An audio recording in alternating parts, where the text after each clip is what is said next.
Angeles Rams have released halfback Todd Gurley and linebacker Clay Matthews. Now, Todd Gurley, obviously we saw Todd Gurley wasn't the same halfback like he has been in the past previous seasons.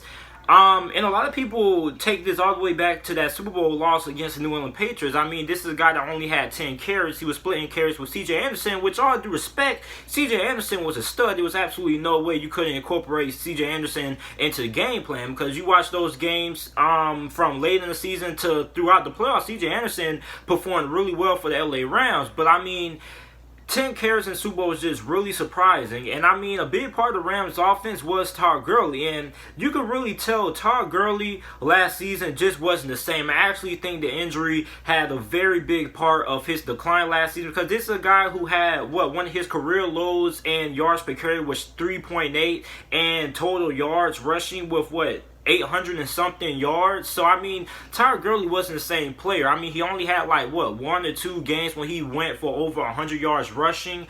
But Todd Gurley, he is 25 years old. Todd Gurley, I do believe, will get picked up by another team. It'll probably be really, really cheap. I could see a team like Kansas City picking him up, maybe New Orleans.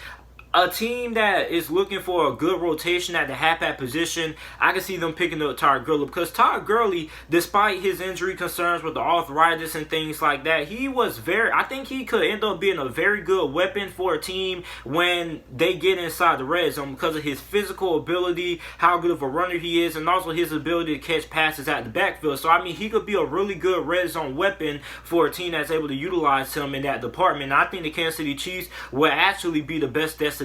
Now, a lot of people keep throwing out the Pittsburgh Steelers, the Atlanta Falcons, the Miami Dolphins. The Miami Dolphins would make sense, but I mean, Melvin Gordon is available, and Melvin Gordon is probably going to be fairly cheap, since he really backfired. His whole way he went about his contract with the Chargers is about to backfire. According to rumors, he's getting way less than the contract that he turned down by the Chargers in training camp last season. So I mean, his market is going to be fairly cheap, and if the market for Melvin Gordon is fairly cheap, then I'm suspecting that the market for Todd Gurley is going to be really cheap. So I mean, I'm not expecting Todd Gurley to sign with a team until probably after the NFL draft, which he'll be able to assess the roster, how much playing time he'll be able to get, and then teams can better get a good situation of their cap. So Todd Gurley, not the same player he once was, and it's really weird because he's 25 years old. 25 is actually when halfbacks hit their prime, but with the halfback market value being so low, you see the Titans franchise tag Derrick Henry, so that shows you how much they value the halfback position. So I mean, Derrick Henry and Melvin Gordon are a good example of what the halfback market and what a halfback means to the NFL right now. So I mean, I think Todd Gurley's probably going to get a very cheap deal,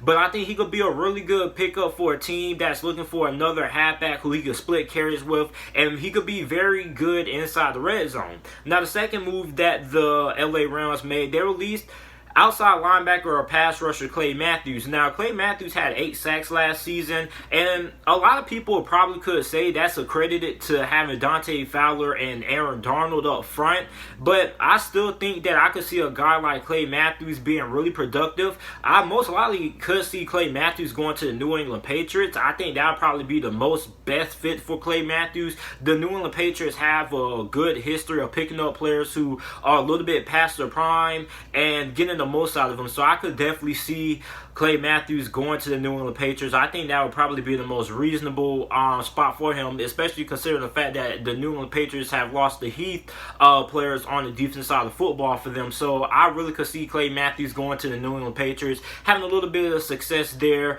him getting the most out of them. So let me know what you guys think about the LA Rams releasing Todd Gurley down in the comment section down below. Make sure you like the video, subscribe to the channel for more NFL videos and content, and thanks for watching.